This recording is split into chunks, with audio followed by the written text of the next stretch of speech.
Let's start today's lectures. Today we're going to talk about sequencing and genomics. All right. So when I say genomics, what I mean is the study of the structure, function, and evolution of genomes. And when I say structure, that also includes the sequencing structure. That's the sequence of the genome, where the genes are, how they're positioned with respect to each other, how many chromosomes there are, etc. So that's what we call genomics.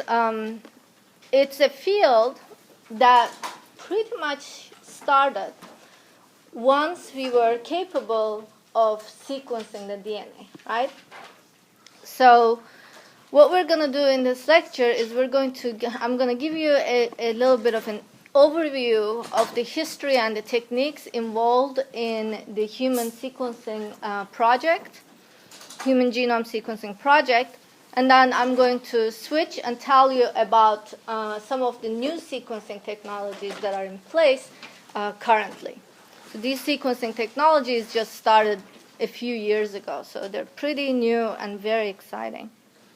All right, so just to give you a historical view of this thing, right, it's pretty amazing that it was only 50 years in between when Watson and Crick described the DNA structure, which we didn't know before then, right?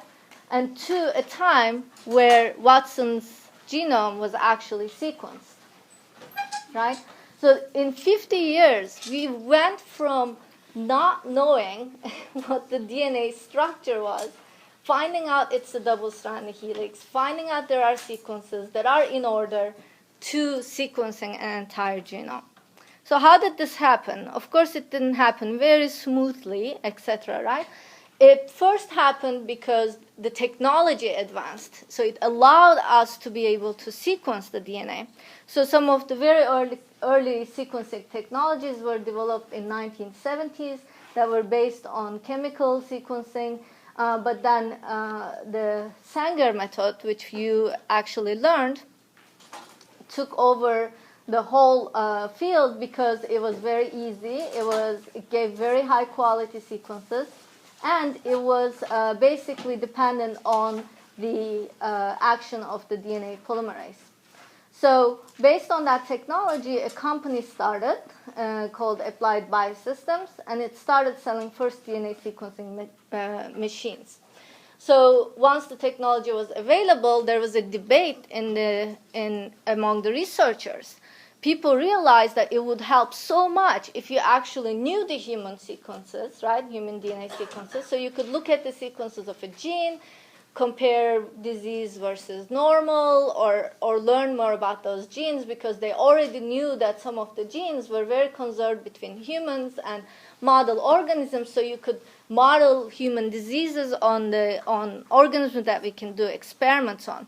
But it was not a very clear consensus. There were some people saying, why do we need to sequence the whole 3 billion genome? We can only sequence the parts and pieces that we need, right? But then luckily, the people on the side of let's sequence the whole thing won. And the way that worked is that they formed a multi-country project, right? So this was, the project's name is called the Human Genome Project. It was a public consortium that included multiple countries. It was publicly funded, and at the U.S. side, it was funded by National Institute of Health and Department of Energy and etc., some other federal branches. It was led by this guy called Francis Collins, who was who started the National Human Genome Research Institute. So this NHGRI, which operates under National Institute of Health, and they started sequencing in 1990 with a goal of finishing it in 15 years. And what they did is they first started using mapping the genome using genetic and physical methods, and they also practiced in smaller organisms' genomes. So they sequenced the yeast, Saccharomyces cerevisiae genome, they sequenced the fly, and they started sequencing bits and pieces of the mouse genome. All right, so a few years after that, a private company led by Craig Venter also jumped in the game, and they said, we're going to race with you. And they said they started in 1998, so it was quite a few years after the public consortium started. And they said, we're going to finish this in 3 years, and we're going to use a slightly different approach we're going to talk about.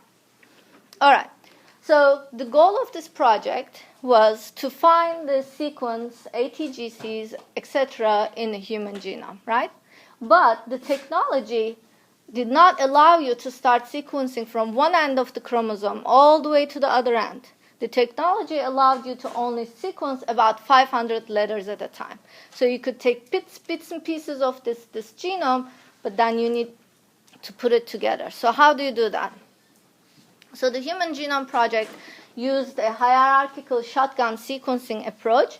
So what that means is that you have the human genome. So they isolated the genomic DNA. They fragmented this genomic DNA into smaller fragments of about 100 to 300 kb fragments and cloned these in bacteria in the form of bacterial artificial chromosomes. These are shortened as bags. Once they had this bacterial artificial chromosomes, they selected which bags are going to be sequenced based on some kind of physical mapping strategy.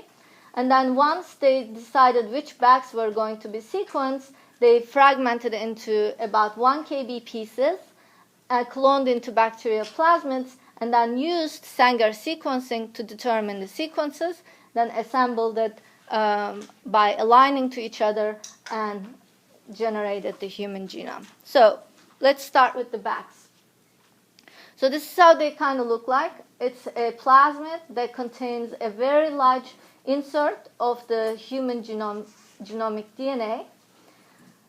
So what they did is they made a back library. So by now you know what libraries are, right? So these are cloned sequences of whatever you're interested in. So this back library had to cover the entire genome. So you would have same considerations that you would have in a gene library. So if you want to include every genomic region, you need to create a library that contains, which is, the creation is random. You cannot select a certain region and insert. You basically chop up the genomic DNA and then clone it into these things. So you want to generate enough clones that statistically will determine that you have at least one bag that contains one part of the genome. But when you do that, you will end up with a few number of bags that contain the same part of the genome over and over again. Is that clear to everyone? Any question about this? All right.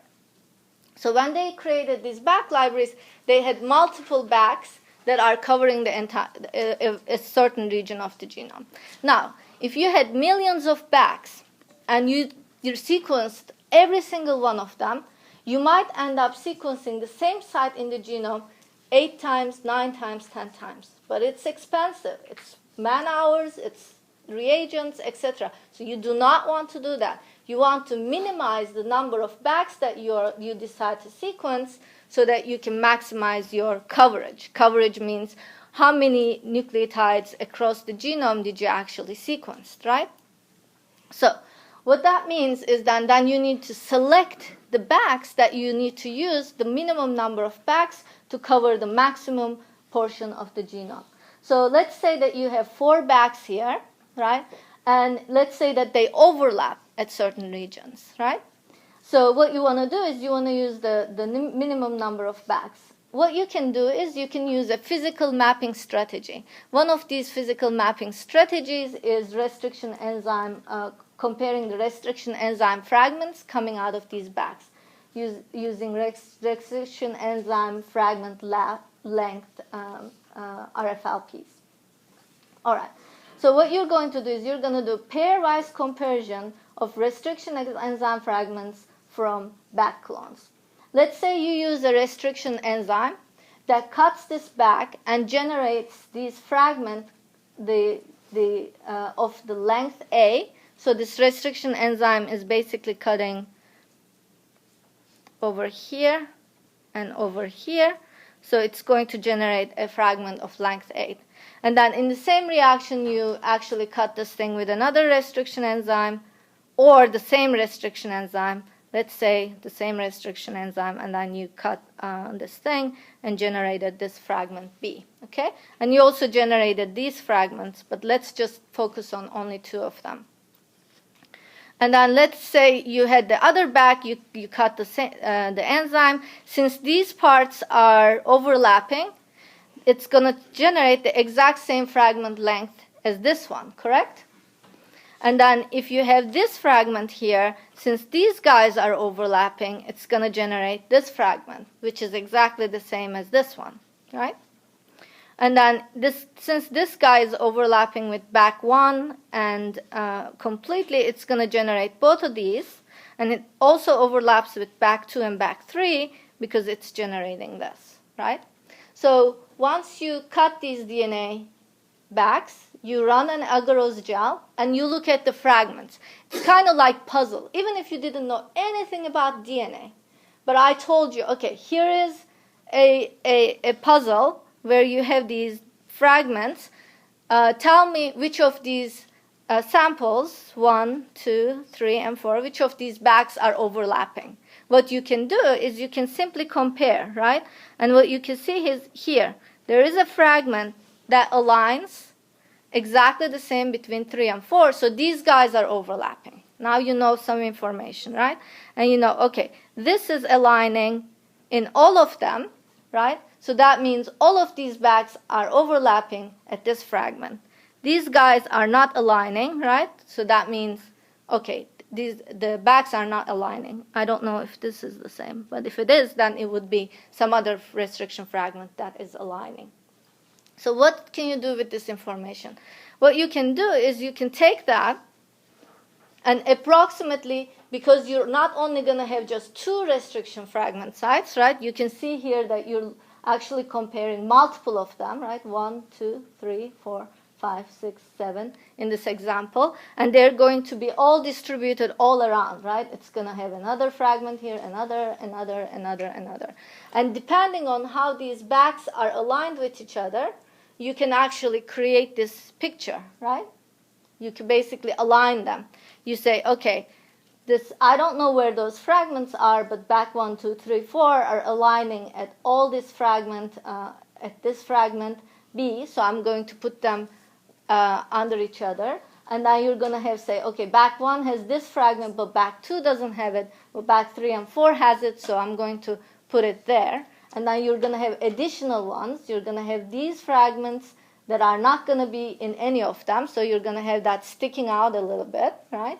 And then this one is going to have that fragment that's not going to align with anybody, so you're going to place it a little bit to the left, not aligning with anyone. Is that clear? All right. Now you solve this puzzle, but actually it's much more challenging than this. This is an actual gel that they've used to align all the backs, right? So what you have to do is a human person or a computer needs to go in and align all of these backs and make sure, find out how they are in relation with each other. So once they did that, this is how it would have looked. All right.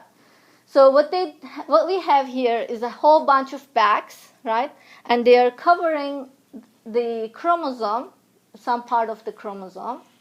You don't know what part of the chromosome, but you know how they are located in relation to each other. Okay, that's how you place them.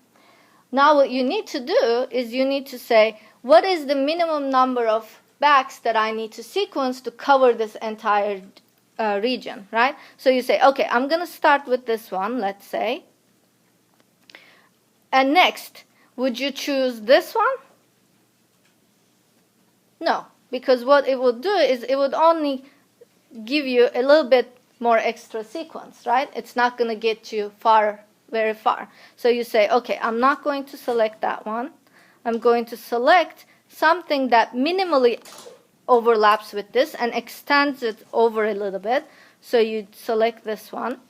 And then once you select this one, is it a good idea to select this one? Yes or no?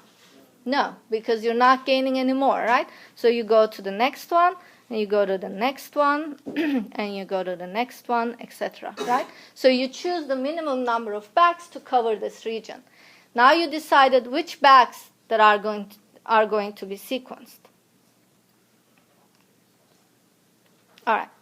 Now you selected which backs to sequence, you subclone these backs into smaller fragments. So you have these bacterial artificial chromosomes. You can isolate them from the bacteria, right?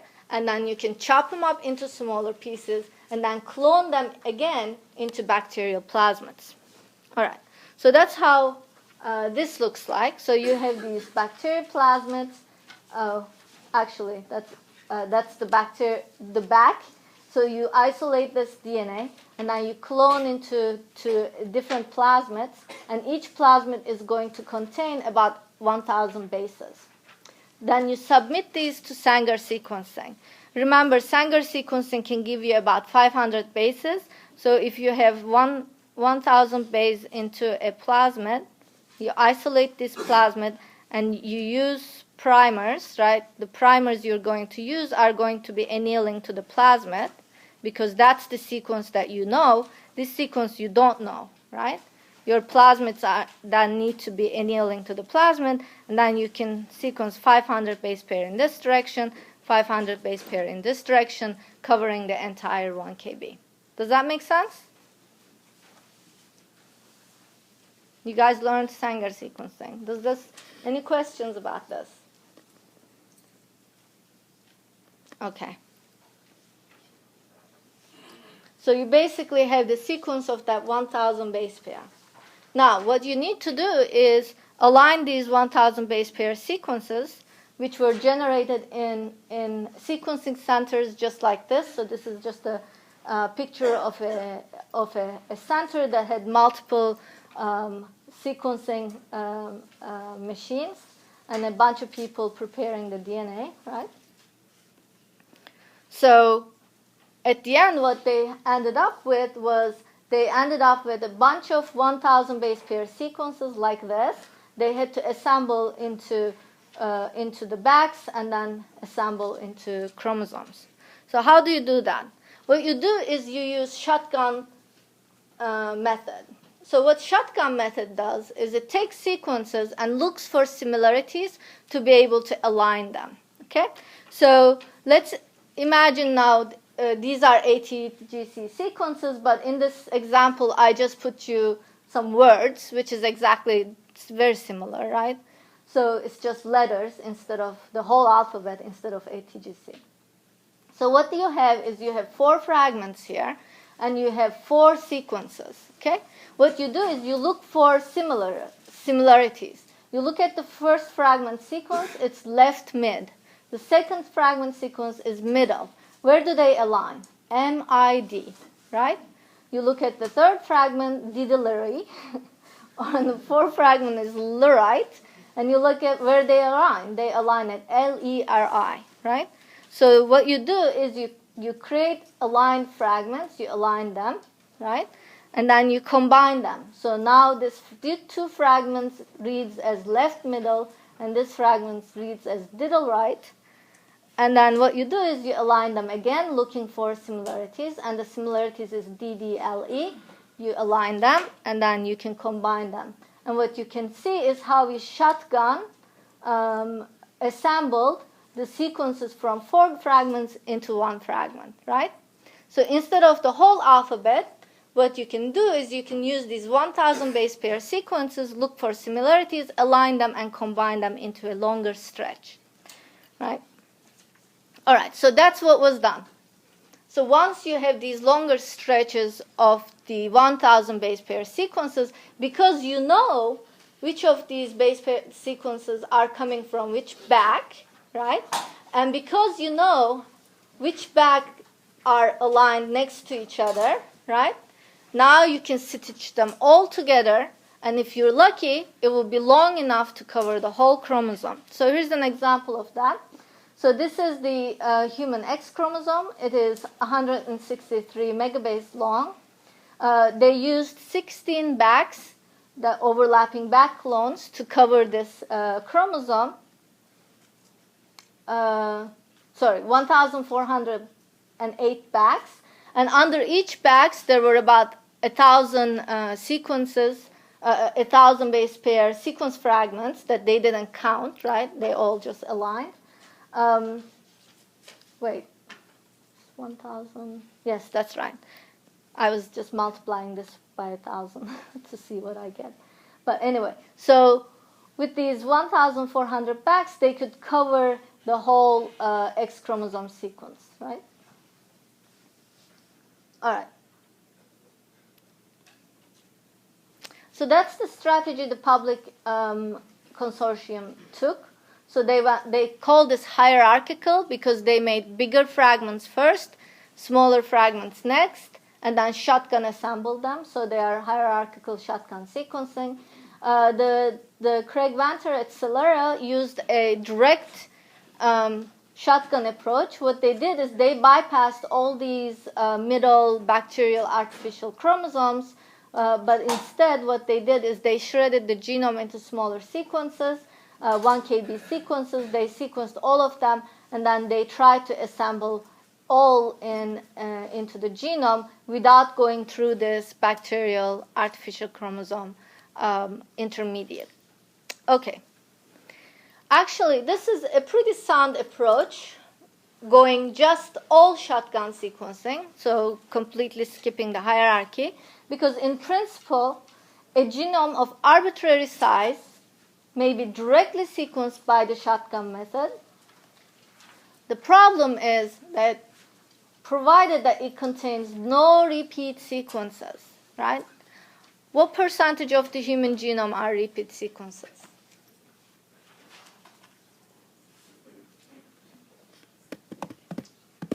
You should know this by now.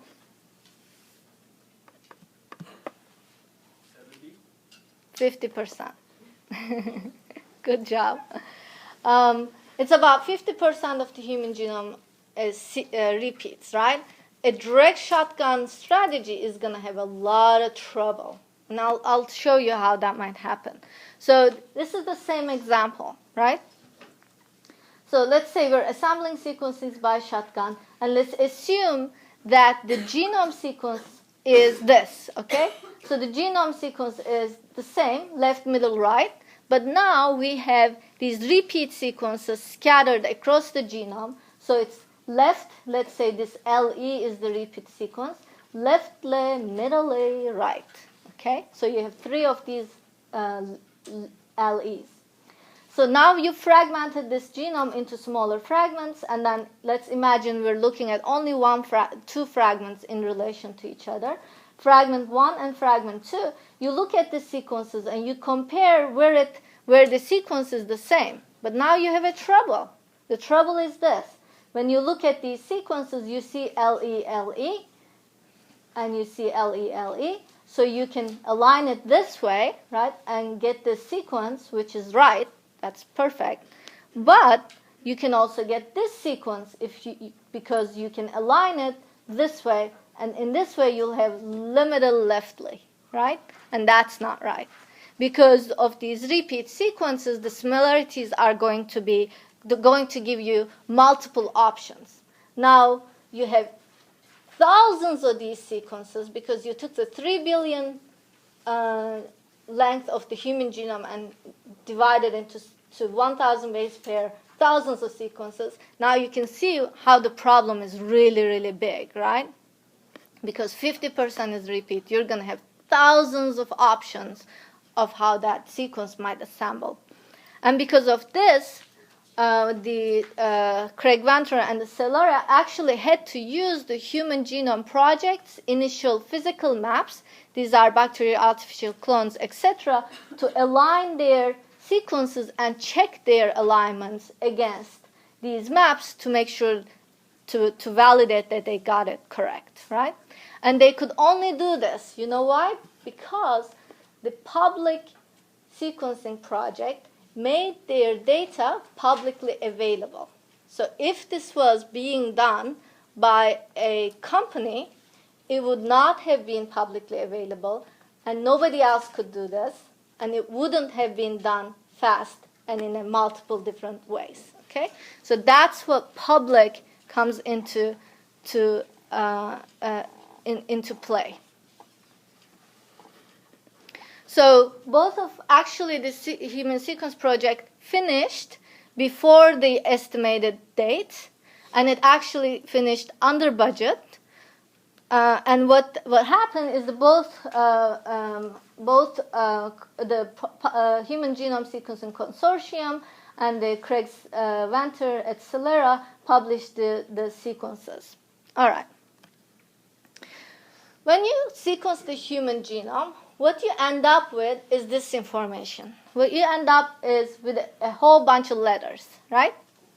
Now, what they did is, and they knew that where these sequences coming from, right? So what you can do is you can actually express these sequences in this format where you have the whole sequence. So this is starting from the 5' to 3' of one strand. So they arbitrarily chose one strand to be the left end of the chromosome and the other strand to be to the left end of the chromosome, right?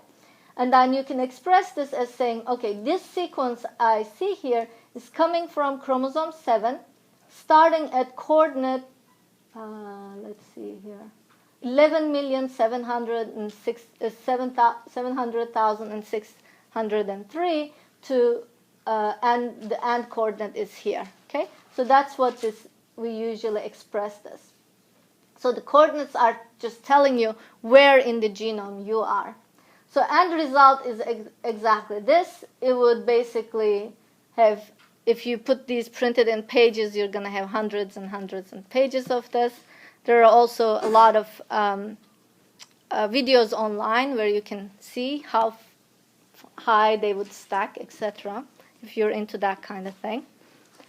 But what you don't know is what the sequence means, right? So once you get the sequence, you need to figure out what information is in the sequence. And in the one of the first lectures I gave, I told you that the DNA of an organism, in organisms whose genome is stored in DNA, stores all the information that's necessary to make up that organism, right? So whatever makes us, that's what makes us, right? So we need to then understand what that sequence is. One of the first steps is you can annotate where the genes are. So annotation means find out where the genes are, what part of the genes are coding exons, what proteins do these exons code, etc., right? And how can you do that? The first way that you can do this is you can make computer algorithms for gene annotation. By that time, molecular biology was pretty far in advance, so we actually knew a lot of the features of the genes, right? What you can do is you can actually make cDNA and sequence this cDNA and know what sequences in the genome were actually transcribed into mRNA, correct? And then you can also compare the sequences to other species because the important sequences are usually conserved between species. For example, the histone sequence in us, the amino acid sequence that encodes for the histones in us is almost entirely and exactly the same as the histones in flies and histones in C. elegans, right? So conserved proteins stay exactly the same. Well, in some other proteins it can change a little bit, but with histones it's very dramatic. I mean, it's the same. Crazy. Anyway, so what features of the genes that we knew that we could use for computer algorithms, right? You learned already that the genes are made up of the regulatory elements, and they have promoter sequences. And at promoters, they have consensus sequences like the TATA box, which is TATAAA something. It has other promoter sequences like the initiator element, etc., that have certain sequence. And you know that the start codon is ATG. You know that the exons, the splice sites contain certain sequences, etc. So what you can do is you can write a computer algorithm that says, scan the whole genome, look for TADA, right? And around that TADA, if you also see an initiation site nearby, also see some initiation elements, then let's say that that is a predicted promoter, right? And then you can look for exon sequences. How can you do that? Can somebody guess how you can distinguish exon sequences from intron sequences? One way is to look for those splice junctions. There's also another way that you need to validate your exons. Compare with the cDNA library? You could compare with the cDNA library. Let's assume you don't have the cDNA library. But everybody gets his answer, right? You can, if something is in the mRNA, introns are spliced out. That's a beautiful way to validate what your exons are. Let's say you don't have that information just yet.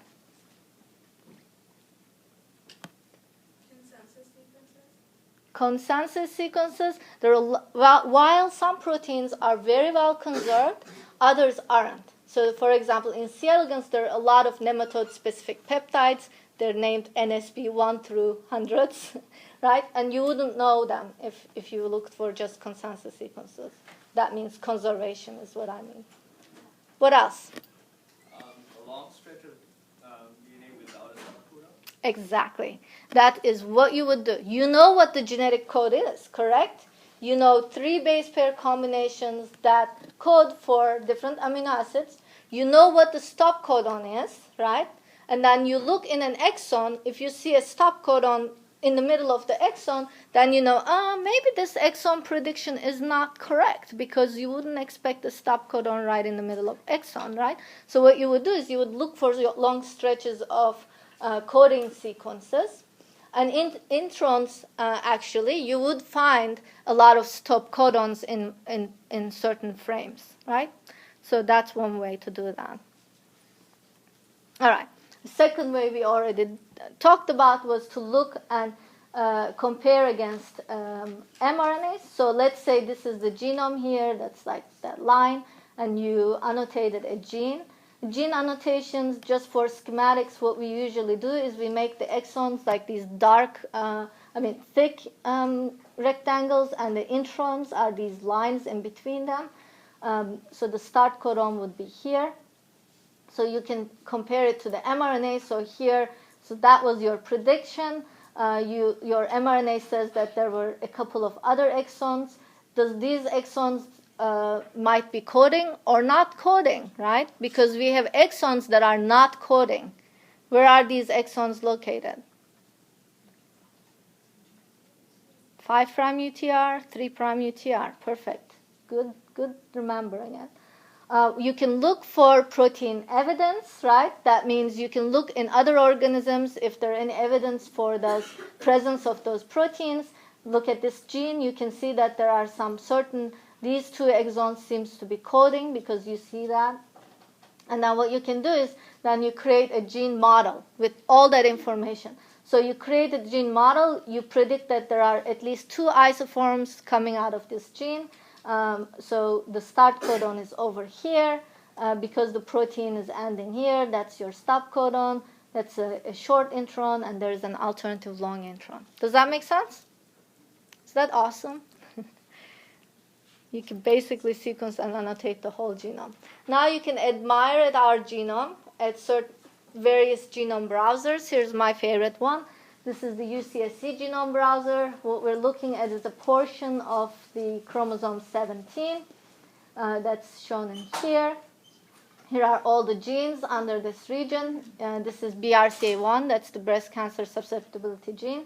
You can see it has various isoforms, and you can align it with various other information. For example, here is a ChIP-seq enrichment from H3K27 acetylation, and that acetylation marks mostly the active regulatory sites in the genome. Regulatory sites mean active enhancers and promoters and other elements that we don't know what they do.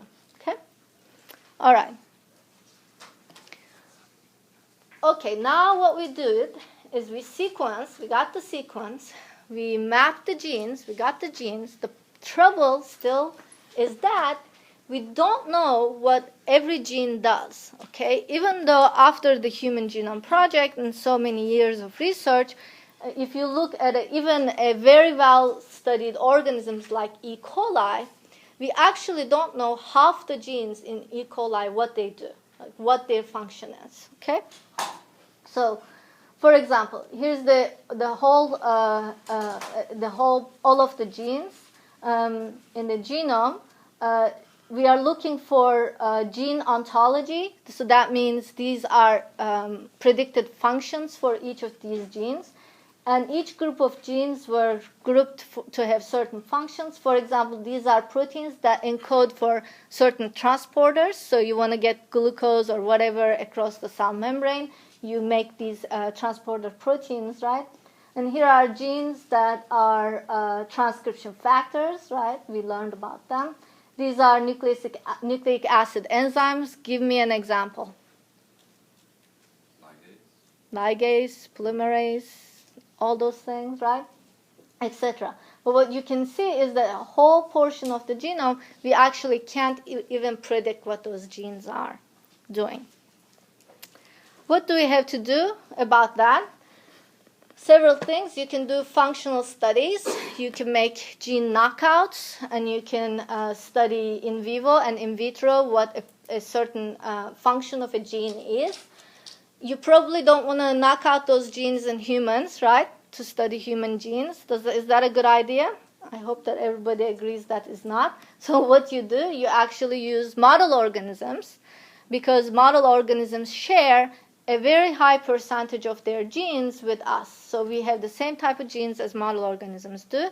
And if you say, okay, let's not look at all of the genes, let's just only look at the genes that we know that causes disease in human genome, what you can see is that a very pretty good percentage of the genes that cause disease in the humans are also present in other model organisms. So you can study the function of these genes in other organisms and slowly bring it up to humans for any type of therapy or etc.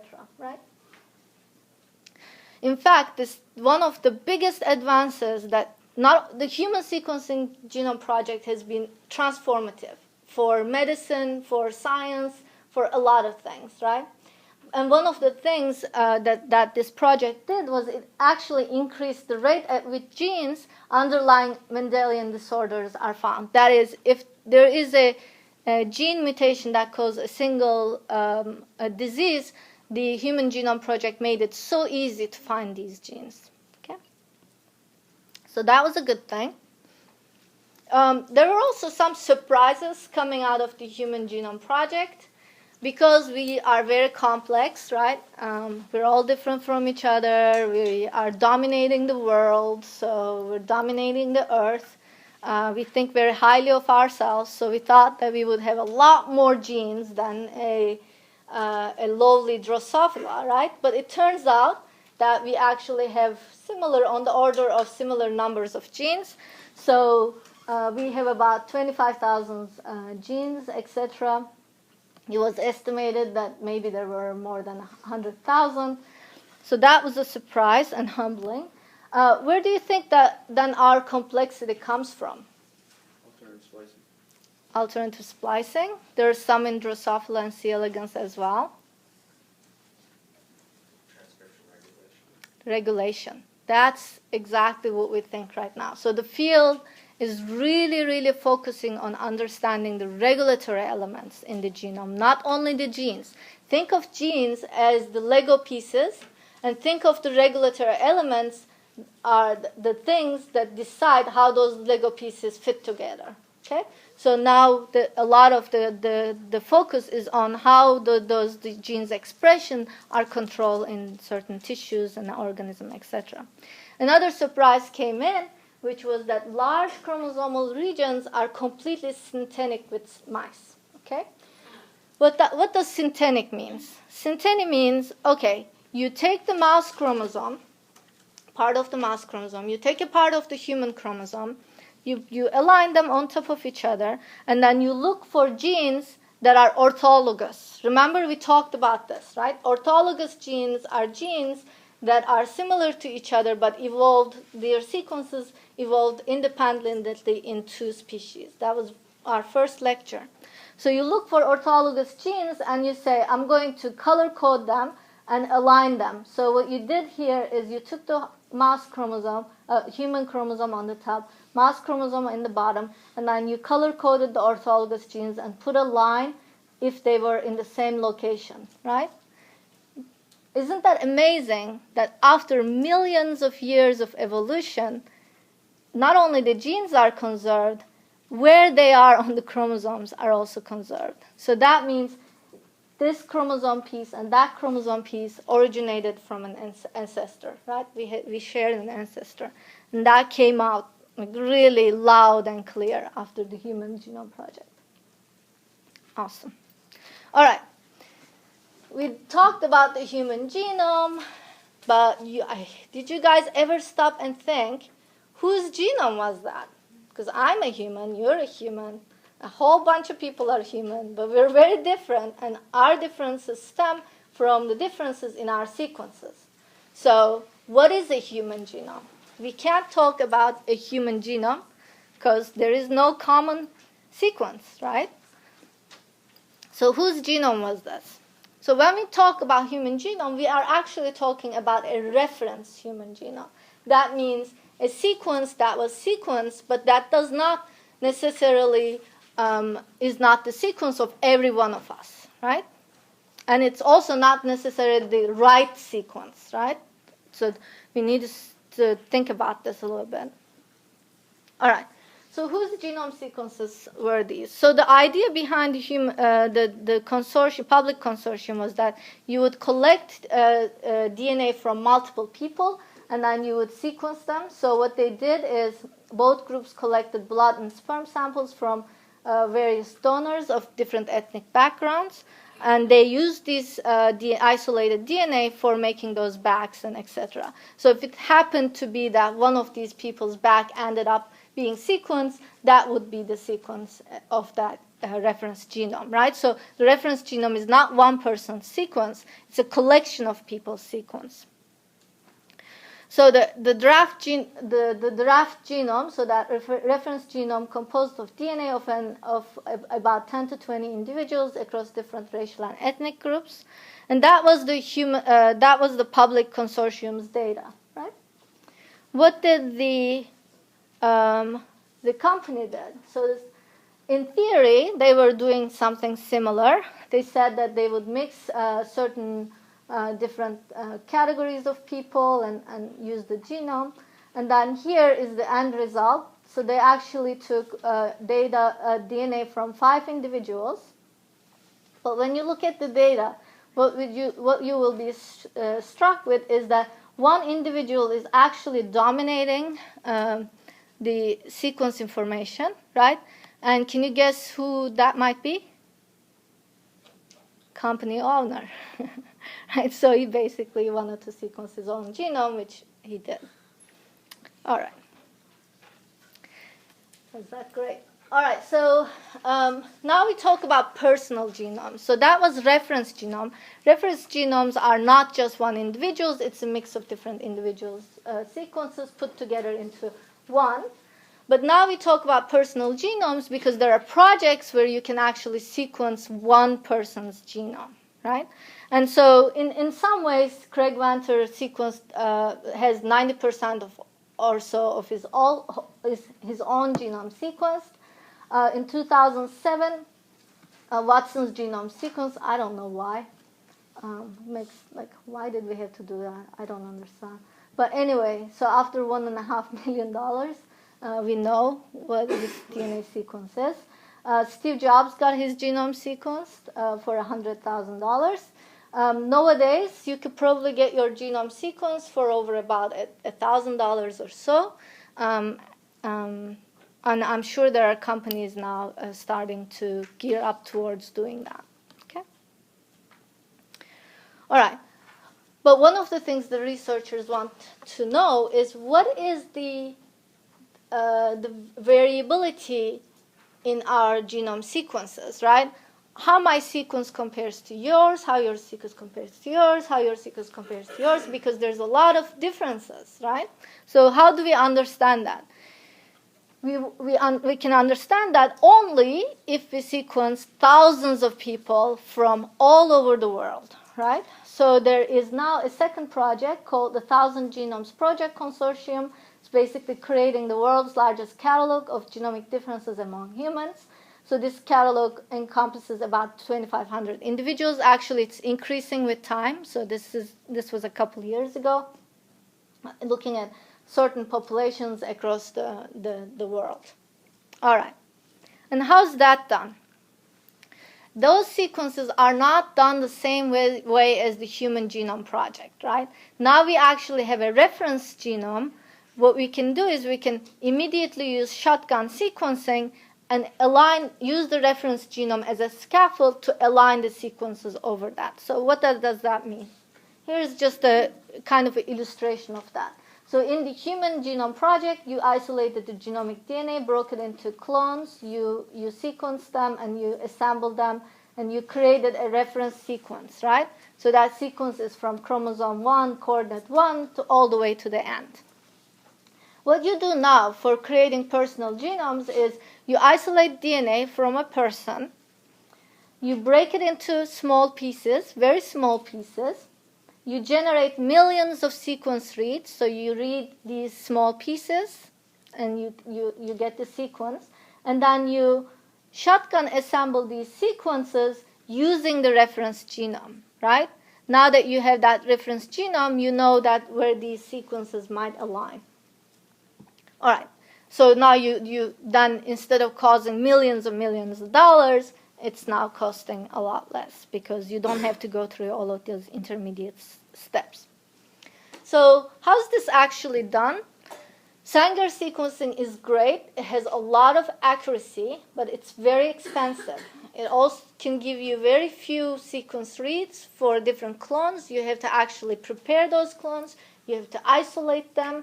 So thinking of 3 billion sequences in 1 kb fragments, that means you need 3 million reactions, right? And that's really not very good. You can't really do that. So it's not high throughput. That problem has been solved by a few leading sequencing companies. So these companies said, okay, sequencing is awesome. We got to do more of it. We got to make it cheaper. So they formed these sequencing companies and went after technologies where they can use to sequence. So some of the companies which we actually went through, some of these technologies, Illumina, 454, Solid, Helicos, PacBio, and they differ in how they prepare the DNA for sequencing and how they detect it. Okay? In the next few slides, I'm going to show you some of the most exciting ones, in my opinion. All right. Here's the Illumina sequencing. This is very much a similar strategy as Sanger, right? You have a DNA polymerase. You incorporate fluorescently labeled nucleotides one at a time because all nucleotides have a terminal. It is chemically altered that only one nucleotide can be incorporated at a time. Does that ring a bell? Yes. So what happens is what you do is you attach your DNA to a surface called the flow cell. This is your DNA that you want to sequence. You have your adapters. These are adapters is dark blue and the red. The sequence here middle, you don't know what the sequence is, right? So you use a primer against the adapter because that's the sequence that you know. And what you do is you have each of these nucleotides that are labeled with a different fluorophore, right? So each of these have a different fluorophore. For example, here the T is labeled with red. And each of these nucleotides are also chemically altered that once they're incorporated, a second nucleotide cannot be added by the polymerase, right? So what's happening here is that, So what's happening here is that for each nucleotide, for each DNA fragment, when you mix these nucleotides with the polymerase, one of these nucleotides is going to be incorporated. Then a scanner is going to come in and look at all the DNA fragments, and it's going to scan which nucleotide is incorporated at a certain spot, right? And then what you're going to do is you're going to take that image, and then next you're going to remove, by a chemical reaction, the block that is blocking for the addition of the second nucleotide. So what then you can do is you can again go back to this cycle, right, and add new nucleotides with the polymerase, which is going to add a new nucleotide, and you're going to have a new fluorescence, and the computer is going to say, at that spot I saw an A, and then I'm seeing a T, so it says A, T, blah, blah, blah. You make this circle over and over again. All right, so that's Illumina, and that can generate millions of sequences about in short length. They are typically between 35 base pair to about 200 base pair long. Here's another sequencing technology. It's called ion torrent sequencing. So in this one, what you do is you immobilize your DNA onto beads instead of a surface. Okay, so you stuck your beads onto you stuck your DNA onto these beads. Again, you have these known adapters that are inserted at the beginning and at the end of the DNA, and in the middle is the region that you don't know.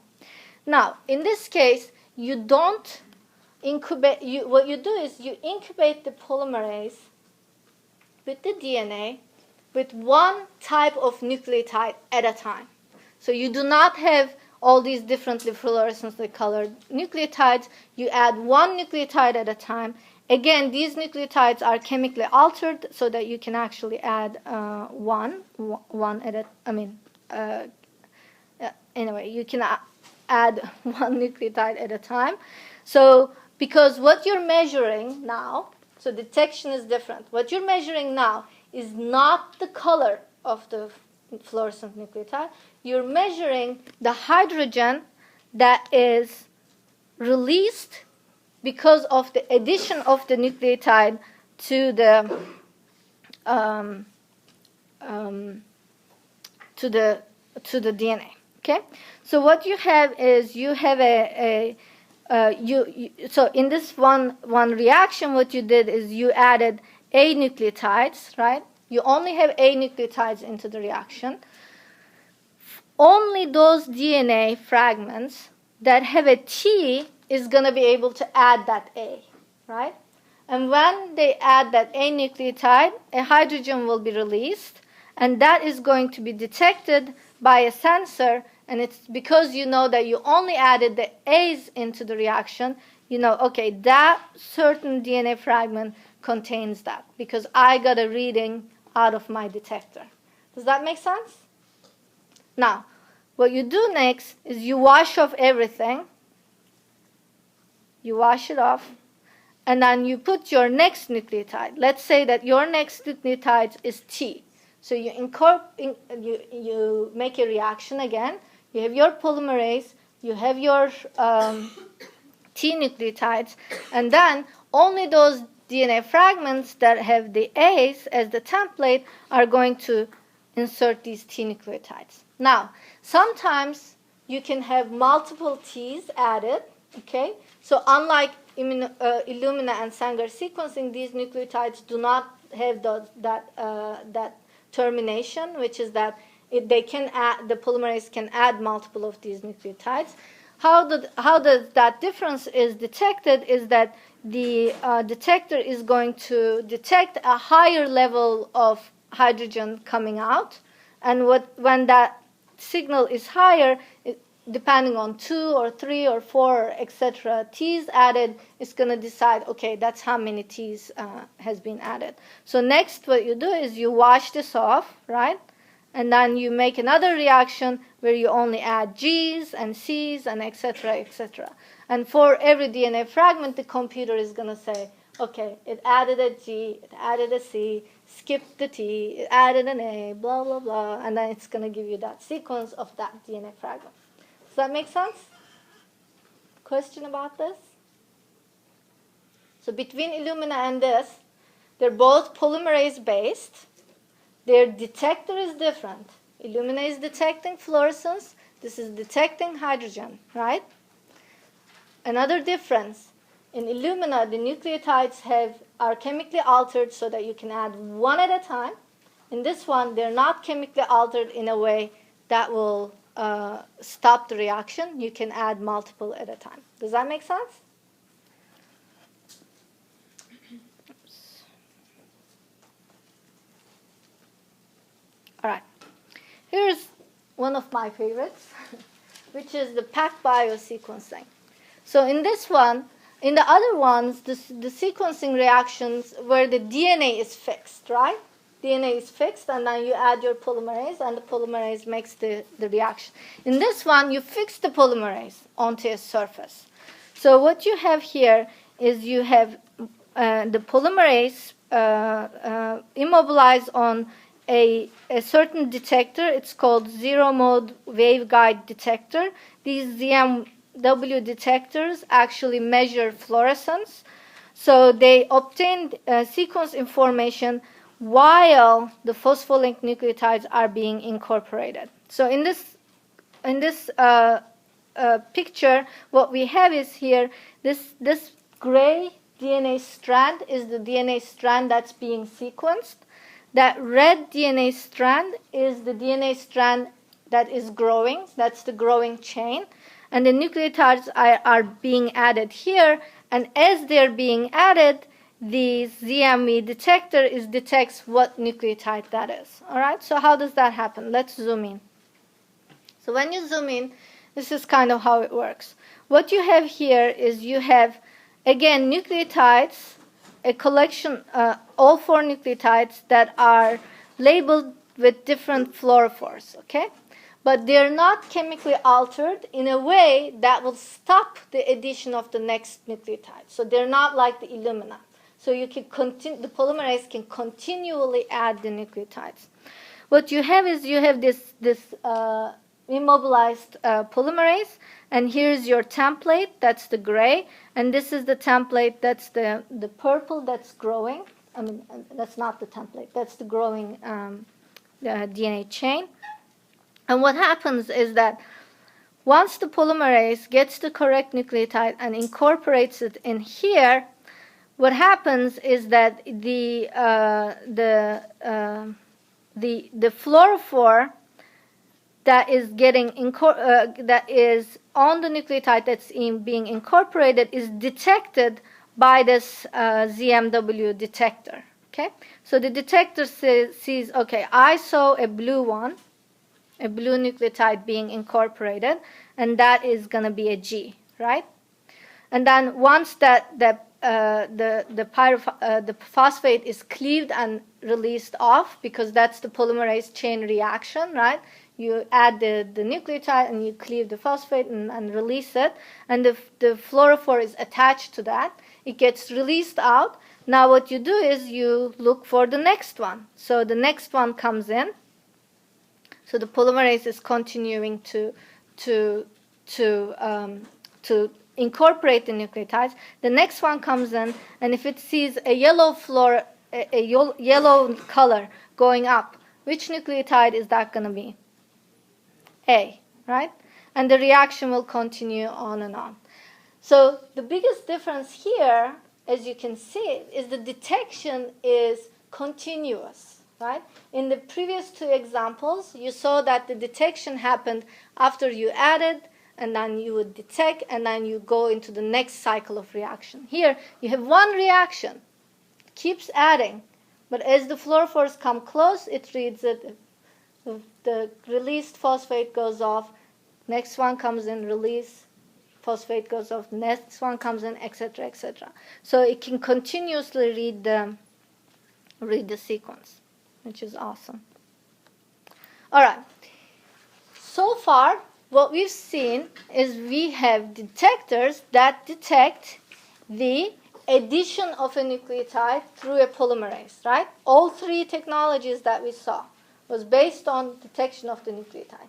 Here is a remarkable technology. It says, I'm not going to bother with any of this. What I'm going to do is I'm going to try and measure the shape of the DNA, because A, T, G, C have different shapes. If I can develop a technology that can distinguish these 4 shapes, I don't have to worry about polymerase. I'll just stick it right in there, look at the shape, and go and tell you what the sequence is, right? So that's what this technology is. It's called nanopore sequencing. So nanopore is a small pore. It has two proteins. One protein that can keep the DNA like a nice straight line, and another protein that unzips the DNA helix into two strands. What enzymatic activity am I talking about? Helicase, right? So they stuck a helicase on top of this other protein. You have DNA double helix, so the helicase is going to unwind this, and one of the strands is going to push through this pore. Now, this pore has a flow of ions in the pore that creates a current, right? And each base here in the pore will block the flow of that current at a different degree, altering the current. So, because if you have a bigger base, you're going to block more of that current, right? If you have a smaller, it's going to block less. If it's an A, it's going to block more. If it's a T, it's going to block less. If it's a G compared to C, which one is going to block more? G or C? G, right? Etc. And the G is going to block in a different way than A, etc. So while this DNA is being pushed through this pore, the detector is going to guess what nucleotide is passing through. And while it's guessing, so it's again continuous, it's going to give you that sequence. So this, etc. Right? All right, so there are all these technologies. What's different between them? Like any technology, right, they have limitations and they have advantages. And here is a very small table that is discussing some of the limitations and advantages of some of these technologies I just showed you. For example, Illumina is pretty good. It can give you many, many sequences, but it only gives you a shorter sequence length. And the short sequence length for shotgun sequencing is not awesome, because what you'll have is, if these are just repeat sequences, you will not know where to put them, right? Because shotgun sequencing depends on similarities. It is very accurate. Accurate to a certain extent. You only have, per read, your error rate is less than 1%. It's not too bad. It costs pretty low, so it's very, very popular for researchers like us, right? Because we worry about cost as well. If you look at PacBio, that continuous polymerase-based sequencing, it can generate really long reads, right? So that's nice for new genome sequencing. So it can generate very long reads, but it can't generate as many as the Illumina. So you basically sacrifice the number of reads for the length of the reads. And it also has a certain error profile that's still not completely determined, etc. The nanopore is awesome, but the biggest problem with it is that it actually has a very high error rate, right?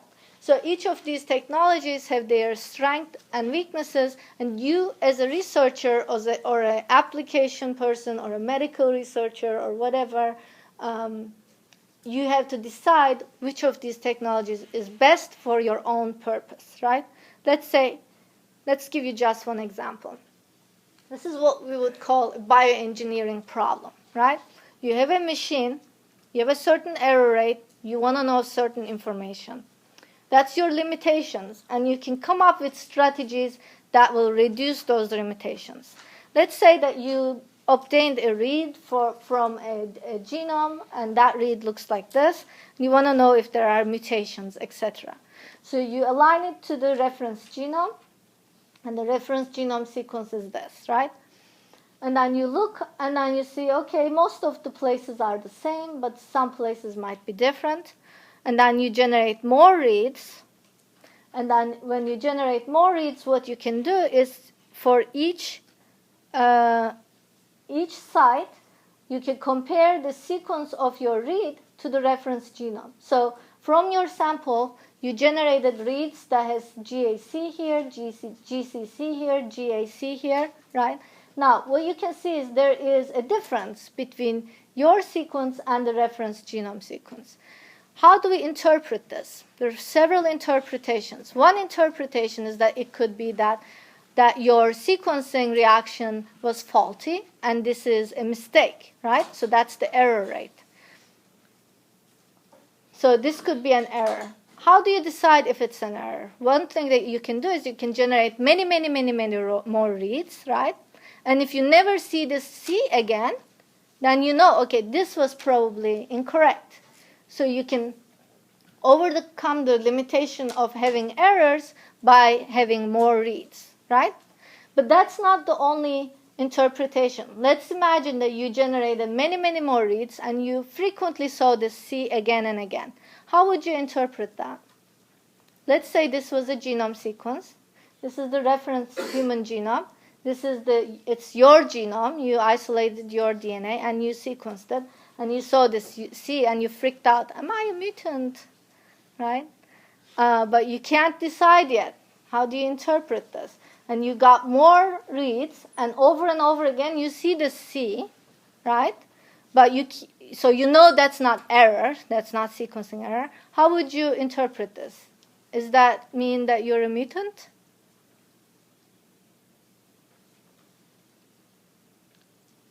Give me an explanation. Are you isolating the parents' chromosomes? Perfect. That's one explanation. It could be an allelic difference. That means at that site, your mom and dad differed. So your 50% of the reads have C and 50% doesn't. And that does not directly answer my question, which is your mom a mutant? Let's say that C came from your mom. Are you going to go to your mom and say you're a mutant? Yes or no? No? Why? Come on, guys. Think. What's a reference genome? A collection of people's genomes, right? Based on that, tell me why you're not going to go to your mom and tell her that she's a mutant. Is that like that C to A difference might be like a difference in hair color or eye color? It could be just a variability, right? It could be a site in the genome that's very variable between different individuals. And that's the reason we need to know the sequence of multiple humans to decide whether these differences are a mutation or not. All right. So nowadays, because the technology is awesome and it can allow us to sequence a lot of genomes using simply the shotgun strategy, a lot of researchers take their favorite organism and start sequencing it. So they bypass all that hierarchical bacterial artificial chromosome steps and they sequence the genome by shotgun. So once again, we're going through shotgun. You isolate your genomic DNA. You make small fragments, make random clones, or you don't clone, doesn't matter. You sequence each of these fragments. You overlap the sequence reads so that you can put them into continuous fragments, just like we did, right? And these fragments are called contigs, so contiguous segments assembled from overlapping sequence reads. And if a contig, so you can take these contigs and you can put them over scaffolds, which means these will be overlapping contigs that can be arranged together, again, based on their similarities. And if you're lucky, your scaffold will be the whole chromosome, right? Because one chromosome is one linear piece, so maximum length of a scaffold is going to be your whole chromosome. Does that make sense?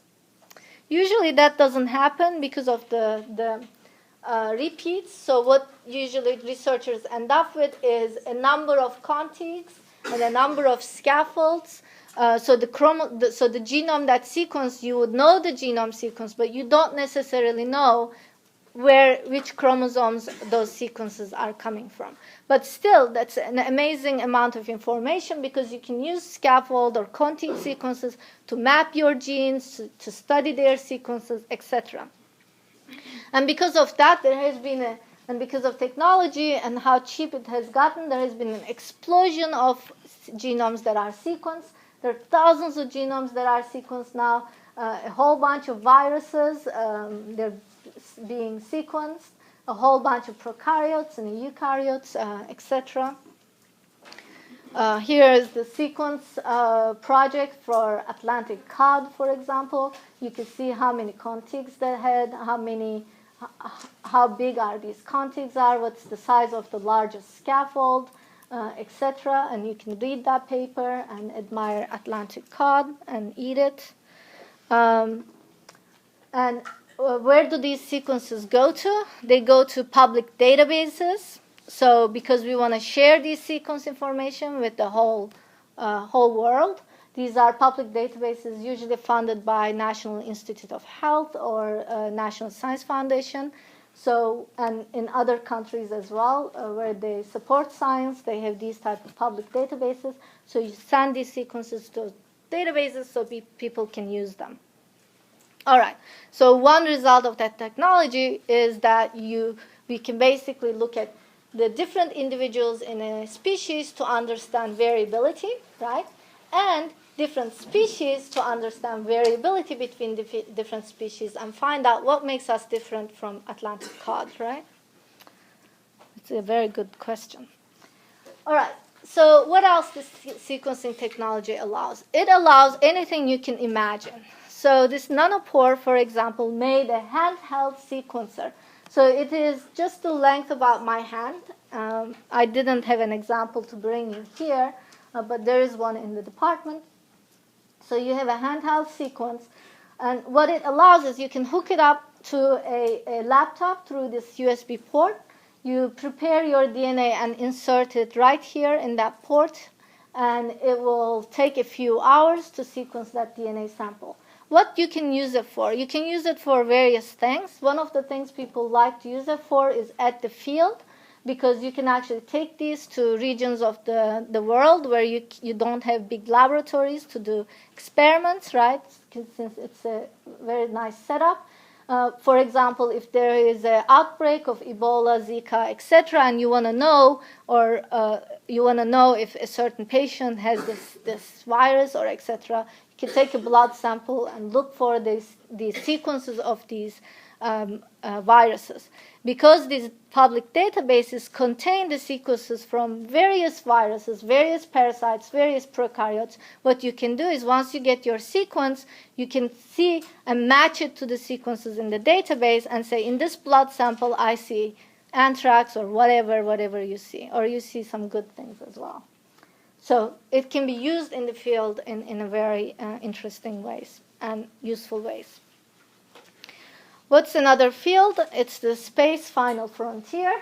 This handheld sequencer has been sent to the space station, which is awesome. So here's the astronaut basically used it for the first time. So all the protocols, etc., are working. So now you can sequence whatever you want to sequence in space, which is so exciting. Anyway, so that's it. Now I see you on Wednesday.